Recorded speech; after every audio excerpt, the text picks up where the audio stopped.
하나님 말씀 요한복음 7장 37절로 보겠습니다.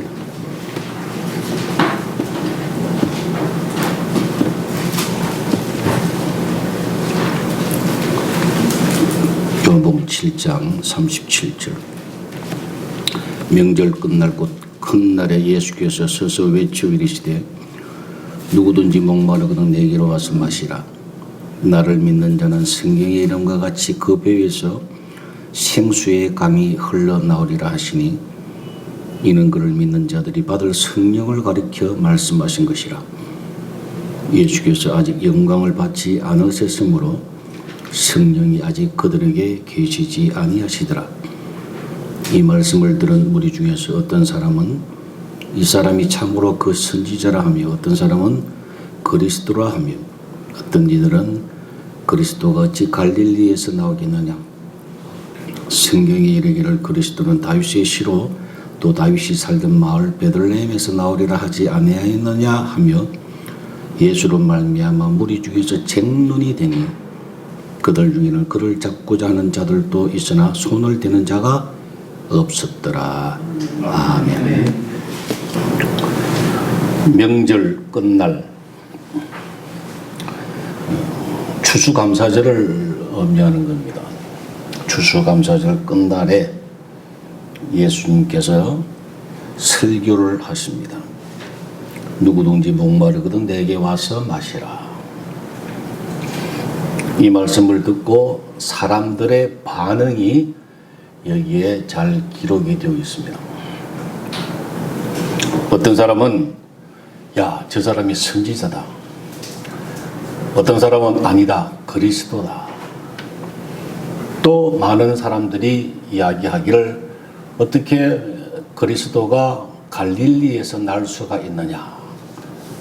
이렇게 따지고 논쟁하고 자기들끼리 굉장히 치열한 논쟁이 있었다라고 기록이 되어 있습니다. 우리가 먼저 생각해야 될 것은 하나님이 말씀하실 때에, 설교할 때에, 말씀이 주어질 때에 그 말씀이 무슨 뜻인가 고민을 하고 어떻게 하면 내가 말씀대로 살 수 있을까, 이런 각오가 있어야 그게 정상입니다. 지난번에 제가 몇 번 말씀을 드렸자 설교는 감동이 아니고 하나님의 뜻을 분별하는 거라 그러지. 그게 있어야 되는데 오늘 사람들은 왜 성경에 이렇게 기록이 되어 있을까? 많은 사람들이 말씀에는 관심이 없고 다른 것에 관심을 두더라 그 말이에요. 여러분, 말씀 외에는요 이 세상에 아무것도 필요 없어요. 사실 태초에 말씀이 계시니라 그랬죠. 이 말씀은 하나님과 함께 계셨으니 이 말씀은 하나님이시라 그랬습니다. 말씀 외에는요 어떤 유도 일어날 수도 없어요. 가장 핵심입니다. 말씀과 함께하는 사람, 그 사람은 하나님과 동행하는 사람이다. 지난주에 나눠드렸던 유인물, 여러분 한 주간 또 잘 보시리라고 내가 생각합니다. 그 두 장, 간단한 두 장을 여러분 매일 보세요. 그 외에는 없습니다.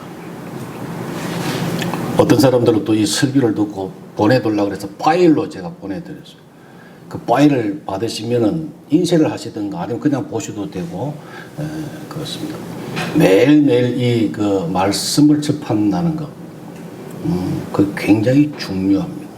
그게 사는 방법이에요. 이 예수님 당시나 지금이나 마귀들은 끊임없이 말씀에 관심을 두지 못하도록 다른 곳에 자꾸 신경을 쓰도록 분산합니다.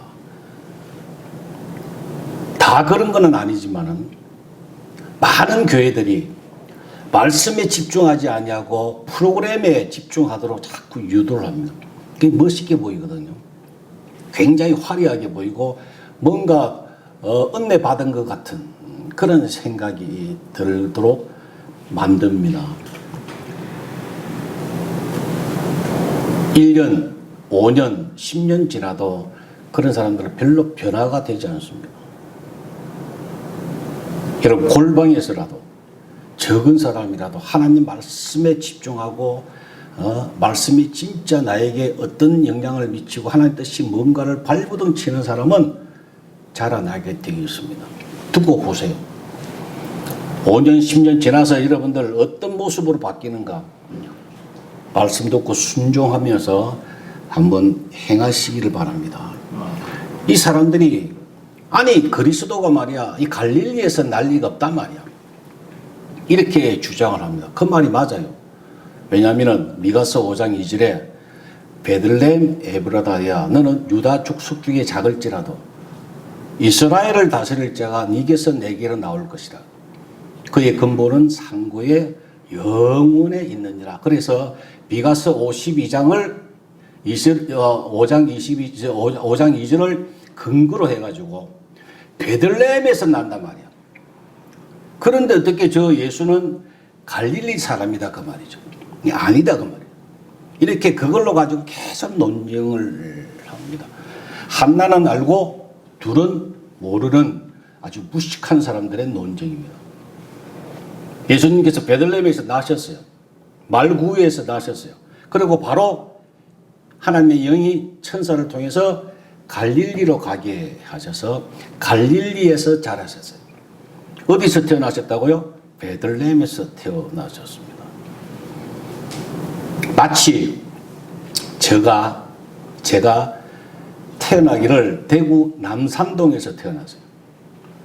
태어났는데 100일 되어가지고 어머니 아버지가 부산으로 이사를 가셔서 그때부터 군에 갈 때까지 부산에서 자랐습니다.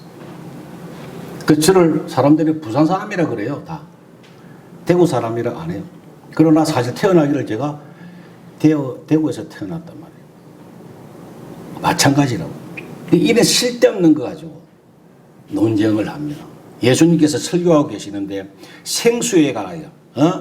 누구든지 목마르거든 내게로 와서 마시라. 이 무슨 뜻인가? 이걸 고민하지 않냐고 엉뚱한 걸로 자꾸 논쟁하는 것이 예수님 당시나 오늘이나 똑같다고 하는 겁니다. 교회 안에서는 이러지 말아야 돼요. 세상 사람들은 TV를 보면 논쟁이 굉장히 격하죠. 여야 부딪히고 논쟁을 하고 자기가 잘났다 그러고 막 싸우는데 교회 안에서는 하나님 말씀으로 우리가 하나가 되어야 된다고 합니다. 이 고향 이야기가 나왔으니까 옛날에 김영삼 전 대통령과 김대중 전 대통령이 TV를 보니까 김해 김씨 종친회에 나란히 참석하고 있더라 그 말이에요. 그걸 보면서 야, 참 웃긴다. 같은 김해 김씨가 둘이서 한 사람은 경상도니 한 사람은 전라도니 싸우고 있더라 그 말이에요. 얼마나 웃기는 이야기입니까? 제하고 아주 친한 목사님, 동기 목사님이 청송심씨예요. 경북 청송심씨라고. 이분이 어디서 태어나서 어디서 자랐느냐면 전남 함평에서 자랐어요. 그래서 전도사 때 청송에 마침 교회가 열려가지고 거기에 갔었어요. 갔다가 1년이 안 돼가지고 쫓겨났습니다. 왜 쫓겨났는가? 이분이 굉장히 설교도 잘하시고 수원에서 지금 크게 지금 목회하고 계세요. 그런데 전라도 사람이라고 쫓아냈다. 얼마나 무시를 당하고 얼마나 핍박을 받았는지 모른다 그래요. 그 1년 동안 전라도 사람이라고 수근수근거리고 굉장히 했답니다. 여러분 청송심씨예요. 청송심씨가 청송에서 쫓겨났다는 이야기입니다. 태어나기를 전라도에서 태어났다는 걸로 이 얼마나 코미디 같은 이야기가 있어요. 사람들은 그래요. 교회 안에서도 그런다고. 쓸데없는 거 가지고 얼마나 하나님의 말씀을 듣는지 몰라요. 하나님의 말씀만이 있어야 되는데. 또 다른 관심은 뭐냐면은 이스라엘 백성들이 다른 관심은 오늘 37절에 보니까 명절 끝날이라고 했잖아요. 왜 명절 끝날이라고 기록하셨는가? 7장 2절, 8절, 10절, 11절, 14절 다 보면 명절이라고 계속 기록이 되어 있어요. 다시 이야기하면 이스라엘 백성들은 관심이 뭐냐? 하나님의 예수님의 말씀에 집중하지 않냐고 절기와 율법에 관심이 있습니다. 다른 데 별로 관심이 없어. 절기에 관심이. 왜? 눈으로 보고 지켜야 되니까. 화려하잖아요. 6월절 지키고 맥주절 지키고 감사주일 지키고 하면 굉장히 화려하거든요. 일주일 내내. 거기에 온통 관심이 있다 그 말입니다. 이 절기의 가장 대표적인 것이 뭐냐면 바로 안식일이라고 하는 거예요. 왜냐하면 매주일마다 돌아오잖아요. 일주일마다 돌아온 게 뭡니까? 안식일이라고요. 이 안식일에 관하여 이스라엘 백성들은 굉장한 관심을 많이 두고요. 이 절기나 율법의 대표가 뭐냐면 이 안식일이라고요. 안식일에 관하여 굉장히 논쟁이 많습니다. 오늘 이 시간까지도. 왜 하나님께서 절기를 주시고 안식일을 우리에게 주셨는가? 그거를 생각하면 논쟁할 필요가 없어요, 사실. 자, 하나님의 명령이니까 안식일을 지켜야 된다라는 것과 하나님의 자녀니까 사랑하셔서 안식일을 주셨다. 어떤 것이 맞다고 생각합니까? 후자라니까요. 근데 이스라엘 백성들은, 이 바리새인들은요, 안식일을 지켜야 하나님을 기쁘시게 하고 복을 받는다라고 생각하고, 하나님의 사람은 하나님이 우리를 사랑하셔서 안식일을 다 누리고 지켜라고 우리에게 주셨다라고 생각. 후자가 맞지요. 하나님께서 안식일은 6일간 하나님이 일하시고 하루를 쉬어졌다. 안식하셨다. 그래요. 그래서 이 모든 우주의 자연 법칙은 이 안식일의 법에 의하여 좌우됩니다. 그 농업학자가 지난번에 그 인터뷰를 하는 거 제가 들었는데, 논밭잖아요. 논하고 밭이 있는데, 논도 6년 동안 늘 열심히 그 벼농사를 하고 난 다음에 1년간을 그냥 묵혀두면은 잡초가 자라고 뭐 마음대로 그냥 놔두면은 그 땅이 굉장히 기름진대요. 그 다음에 농사를 지으면은 굉장히 좋은 거, 땅이 아주 건강해진다 그래요. 근데 뭐 50년 동안 계속 갈아 먹으면은 땅이 점점 상한다고 그래요. 그죠? 6년간 하고 1년간 쉬는 거, 안식년. 왜? 우리에게 필요하니까 그래 주시고. 6일 동안 일하고 하루를 쉬면은 우리에게 건강에도 좋고 모든 것이 좋으니까, 그래서 필요하니까 하루를 쉬어라고 하는 것이 안식 개념이라고.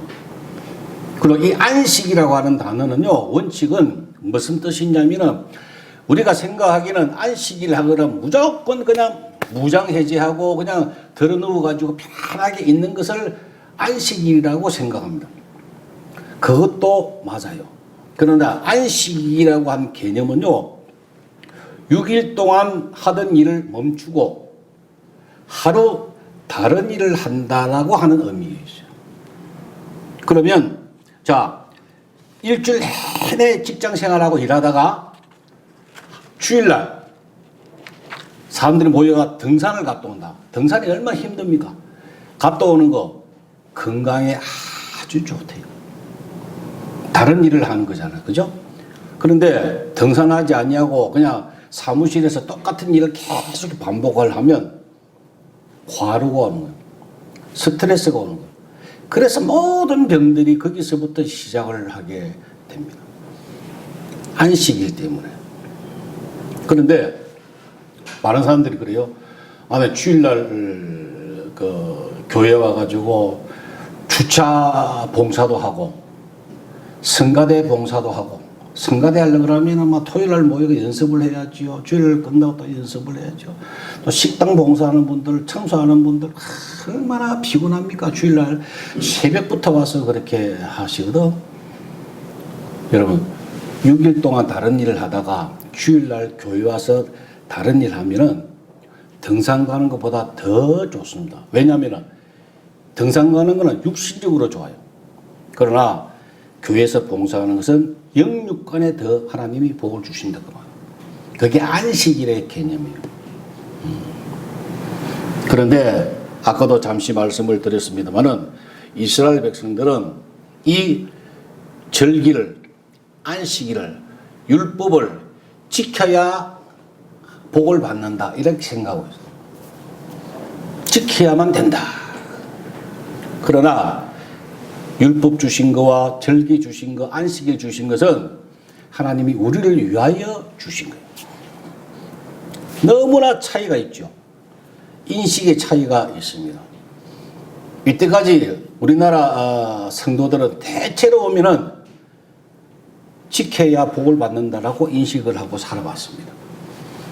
그렇게 아주 초조하고 주일 어기면은 아주 그냥 불안해하고 죄 벌 받을까봐 그런 마음으로 살아왔기 때문에 기쁨이 없고 감사가 없다. 절대 그렇지 않습니다. 하나님의 말씀대로 살면, 하나님 뜻대로 살면 절기나 율법은 그냥 지키지게 되는데 그냥 기쁜 마음으로 주의를 지키고 안식일을 지키시게 된다 이 말이에요. 율법도 지켜지게 되더라고 말이에요. 어떤 마음으로요? 기쁨으로, 감사함으로. 근데 그걸 억지로 지키려고 하면 그게 스트레스가 된다고 말이에요. 거기는 감사가 없어요. 기쁨이 없어요. 참 감사로 하나님 앞에 제사를 드려야 되는데 그게 없다 이 말입니다. 불안하고 초조하고 벌 받을까봐 벌벌 떨고 그렇게 스트레스라니까요. 그게 쌓이고 쌓이면은 건강한 사람도 아프게 되더라 그 말이에요. 오늘 이 말씀을 듣고 그런 거 다 벗어버리고 주님 안에서 자유롭게 건강하게 사시기 바랍니다. 자, 47절을 한번 보니까 바리새인들이 대답하되 너희도 미혹되었느냐? 당국자들이나 바리새인들 중에 그를 믿는 자가 있느냐? 율법을 알지 못하는 이 무리는 저주를 받은 자로다. 그랬게. 율법, 절기 이런 거 지키지 않고 모르는 사람은 그 사람은 상대할 것 못 된다면 그건 저주받은 사람들이니까 우리하고 상대하지 않겠노라. 이렇게 바리새인들이 가르치는 거죠, 사실은. 그죠? 이렇게 가르치는 거예요. 율법 지키지 않는 사람은, 율법을 모르는 사람은 저주받은 사람이야. 상대가 되지 않아. 자기들이 사실 그런 사람인데. 이런 사람들이 얼마나 많은지 몰라. 유튜브를 보니까 이런 사람들이 너무 많더라고요. 내가 화가 나더라고, 화가 나. 무식해도 너무 무식한데 너무 그럴듯하게 설교를 해요. 그것도 이름 있는 사람들이. 아주 그럴듯하게 11조 구약의 개념이다. 신약은 11조 안 해도 된다라고. 아주 침에 입에 침도 안 바르고 그렇게 사람들이 좋아하지요. 왜? 11조 바치기 힘드는데 싫은데 바치지 마라 그러니까 유명한 사람이 바치지 말라니까 막 엄청나게 좋아하는 거야. 그 사람이 진리를 안다고 말이야. 칭찬하고 사람들이. 이 목사님이 진짜 주의 종이라고 웃기고 자빠졌더라고. 나 세상 화가 나가지고. 이 바리새인들이 그렇다고. 율법을 모르는 사람들 저주를 받은 사람이라고. 그와 똑같아요. 주일 안 지켜도 된다고. 가정에서 각자 하나님이 코로나 시대를 맞이해서 각자 가정에서 기도하고 말씀 준비하고 하는 것을 훈련시키고 이렇게 기회를 주신 거다라고. 요따구로 설교하고 많은 사람들이 거기 호응을 하고 좋아요 그러고. 이렇게 진리를 외치고 하나님 뜻을 외치는 사람은 사람들이 별로 관심이 없어요. 오늘 본문에 그랬잖아요. 주님이 설교하고 계시는데 엉뚱한 짓 한다니까 전부 다 사람들이. 다른 데 관심이 있다니까요. 하나님의 뜻에는 별로 관심이 없다고요. 이 당시나 오늘이나 너무 쌤쌤이라고요. 절기나 율법은 우리를 위해서 하나님이 주신 거야. 우리 때문에 주신 거라. 로마서 5장 20절을 한번 봅시다. 240페이지인데 신약 240페이지. 로마서 5장 20절. 시작. 율법이 들어온 것은 범죄를 더하게 하려 함이라. 그러나 죄가 더한 곳에 은혜가 더욱 넘쳤나니. 범죄를 더하게 하려고, 다시 이야기하면 죄를 더하게 하려고, 또 다른 식으로 이야기하면 죄를 깨닫게, 이것이 죄다 라고 하기 위하여 율법을 주셨다. 로마서 3장 20절에도 율법이 들어온 것은 죄를 깨달음이라 그랬어요. 그래서 이 죄라, 이것은 죄다 라고 지적을 하셔서 사람들이 이 죄구나, 지으면 안 되겠구나 라고 열심히 죄를 안 지으려고 발버둥 치보고 발버둥 쳐왔는데 그것이 안 되더라고 말이에요. 그래서 나는 못하겠습니다 라고 했을 때 주님이 그래서 내가 그 죄를 다 해결해 줄게. 그래서 십자가로 오신 거로. 그러니까 율법이 안 들어왔으면 죄하고 우리가 상관이 없으니까 주님 십자가도 존재하지 않지요. 율법이 들어온 것은 죄가 이 죄다 말이야. 이 죄가 무섭다면 하나님과 원수된다면 천국에 갈 수 없단 말이야. 자, 이 죄 문제를 너희가 해결해 봐라. 이게 율법이거든요. 해보니까 안 되잖아요. 불가능하잖아요. 그래서 주님이 오셨다. 이 율법이 없었으면 죄를 못 깨달았을 거고 주님을 찾지도 구하지도 안 했을 것이다. 그러면 구원 못 받는 거죠. 그 굉장히 중요한 이야기입니다. 자, 마태복음 22장 37절에 예수께서 이르시되 내 마음을 다하고 목숨을 다하고 뜻을 다하여 주 너희 하나님을 사랑하라 하셨으니 이거 크고 첫째 되는 계명이요. 둘째도 그와 같으니 내 이웃을 내 자신과 같이 사랑하라 하셨으니 그 다음에 중요해요. 이 두 율법이 두 계명이 온 율법과 선지자의 뭐라 그랬어요? 강령이라 그랬어요. 하나님 사랑하고 이웃을 사랑하는 것이 온 율법과 선지자의 강령이래요. 모든 법의 헌법과 같은 기본적이거든. 율법의 가장 핵심이 뭐라고요? 사랑이라는 뜻이에요. 사랑. 그 이야기예요. 자, 사랑인데 이것을 너희가 할 수 있느냐 그 말씀이거든. 예수님께서 말씀하시는 게, 자, 산상수훈에 사람들이 너희를 오리를 가자 그러면 몇 리까지 가라 그랬어요? 10리까지 가라. 겉옷을 달라 그러면 속옷 주고 오른밤 치면 맨밤 들여내고 그렇게 하라 그랬어요. 이게 사랑이라 그랬어요. 율법은 오리까지 가자 그래요. 법은. 근데 사랑에 거기다 사랑을 붙여서 완성하게 되면 주님께서 원하시는 완전한 율법이 되고자 하면은 거기다가 심리까지 가져야 여기 완전한 율법이다 그 말이에요. 근데 그걸 너희가 할 수 있느냐? 못한다는 이야기예요. 그게. 불가능하다 이야기입니다. 오리까지 가는 것도 힘들어요. 사실. 사람이 오리를 가져가려면 힘들어요. 그러나 심리까지는 도저히 불가능하다. 그러나 심리까지 가야 율법의 완성이다. 율법과 선지자의 강령이다. 하나님 사랑하고 이웃을 사랑하는 것이. 그것이 가장 핵심적이거든요. 이 사람들은 할 수 없다고 하는 거예요. 불가능하다고 하는 거예요. 그래서 자, 오늘 다시 본문으로 돌아왔어요. 그래서 이 가장 중요한 말씀을 하시는 거예요. 요한복음 7장 37절. 명절 끝날 곧 큰 날에 예수께서 서서 외쳐 이르시되, 아주 소리로 그냥 강하게 외쳐 이르시되 누구든지 목마르거든 내게로 와서 마시라. 나를 믿는 자는 성령의 이름과 같이 그 배에서 생수의 강이 흘러나오리라. 이는 그를 믿는 자들이 받을 성령을 가르쳐 말씀하신 것이라. 그런데 사람들이 엉뚱한 이야기를 한다면 율법 이야기하고 다른 절기 이야기하고 이런 이야기하고 그것은 도무지 지킬 수가 없기 때문에 그래서 내가 뭘 준다고요? 생수의 강같이 생수를 주겠노라. 그 이야기입니다.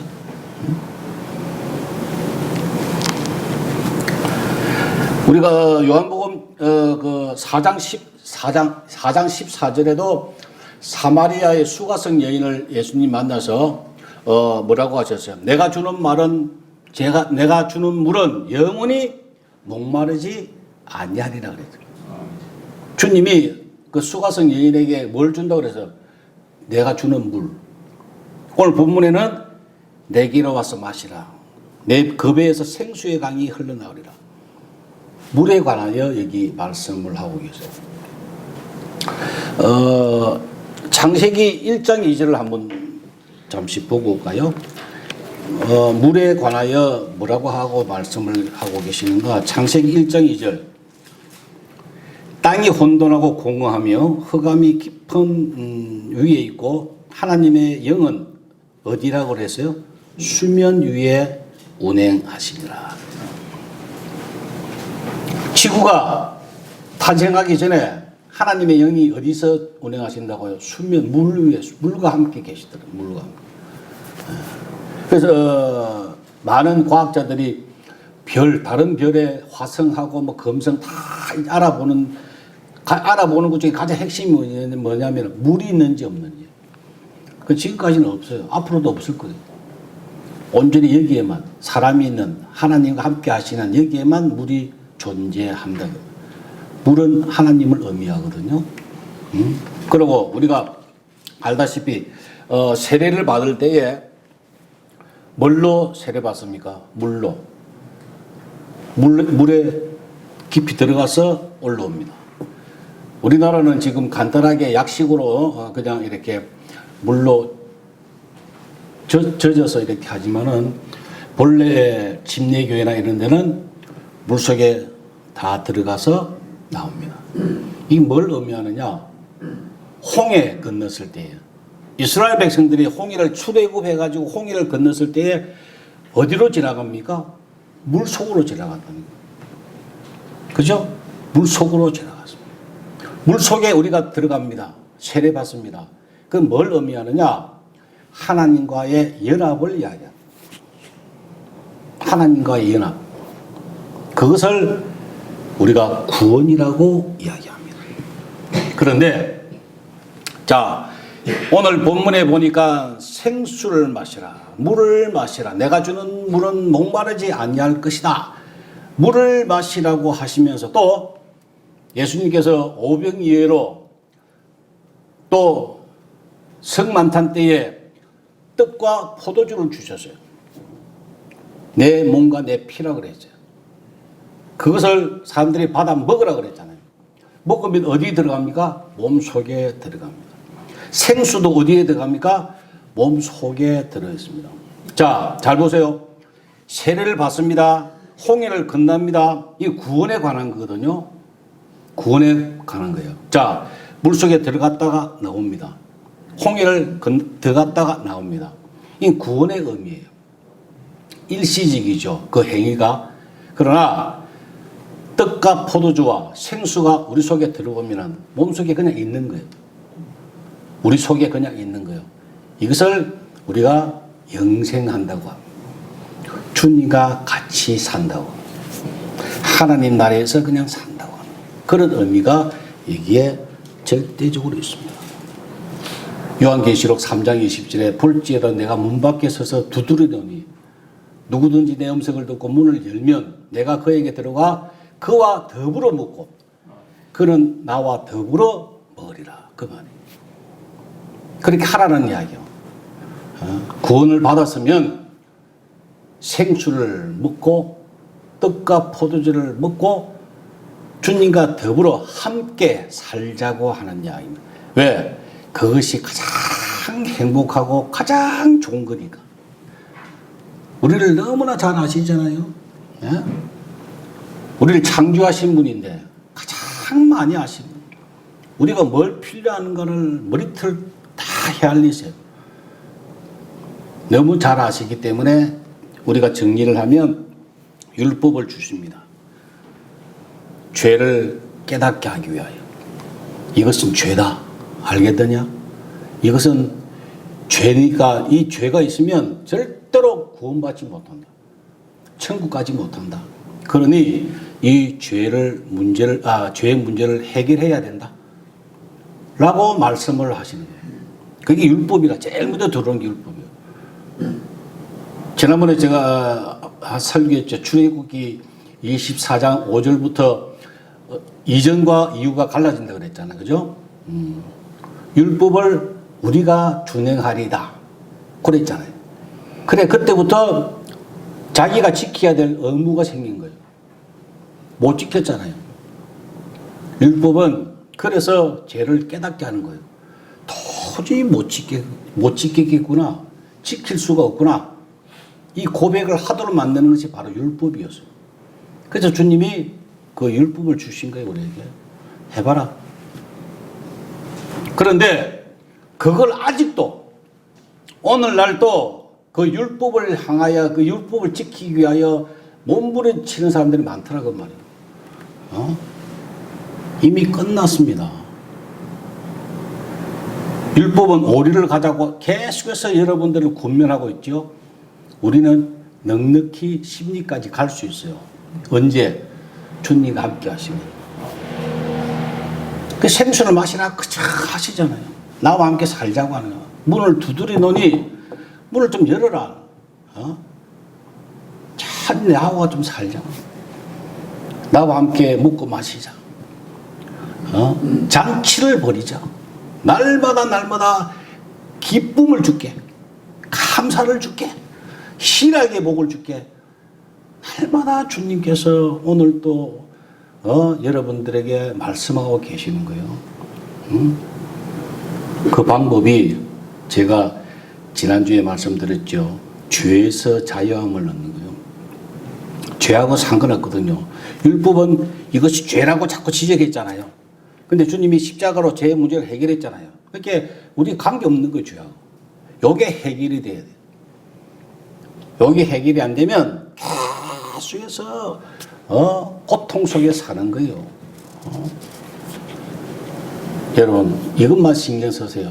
근데 주님과 함께 주님 안에서 죄의 문제 다 해결했으니까 그 유인물을 매일 보시고 주님이 이 죄의 문제를 다 해결해 주셨다는 것을 보고 믿고 우리가 그것만 신경 쓰면 나머지는요 부유하게도 하시고 건강도 주시고요 거기다가 왕노릇까지 하도록 약속을 하셨다니까. 그걸 못 받는 사람이 바보지 뭐. 이렇게 말씀을 드리는데도 그걸 누리지 못한다고 하면은 그 사람은 바보예요. 쉽잖아요. 유인물을 보고 말씀을 보고 믿습니다. 아멘. 안 믿으시면 주님 믿게 해주세요. 그래도 주님 말씀이니까 내가 끝까지 믿습니다. 억지라도 하세요. 주님이 마음을 아시고 믿어지는 날이 온다니까요. 큰 마음의 희락이 생긴다고. 하루아침에 되어지는 거 아니라 그랬죠. 비록 더딜지라도 기다리라. 지체되지 않고 반드시 응하리라. 이게 하나님의 약속의 말씀이거든요. 그것을 기다리는 것. 인내로서 기다리는 것. 끝까지 주실 때까지 하는 것. 그것만이 우리가 해야 될 몫이라고. 그게 심는 대로 그들은 법칙입니다. 그거는 우리가 해야 돼요. 구원은 그냥 일방적으로 여러분 구원해 주셨어요. 하나님 자녀 삼아 주셨어요. 지옥 갈 수가 없어요 이제. 그러나 이 땅에서 왕노릇하면서 정말 복받고 살려고 그러면 여러분들 심어야 돼요. 근데 가만히 있으면 안 된다고. 오늘 이 시간부터 지난 한 주간 못했다고 하면은 오늘부터 다시 힘을 내서 생수를 주님 주시는 물을 마시고 주님과 함께 사시는 여러분 되시기를 주의 이름으로 축원합니다. 기도하십시다. 좋으신 아버지 하나님, 오늘 또 말씀을 듣게 하시고 뜻을 깨닫도록 귀한 은혜 베풀어 주신 것 감사합니다. 저희들도 생수 마시고 주님과 함께 살기를 원합니다. 미련한 저희들 마귀들이 자꾸 방해를 합니다. 주님 꼭 붙잡아 주셔서 끝끝내 승리하도록 인도하여 주옵소서. 예수님의 이름으로 기도 올리옵나이다. 아멘.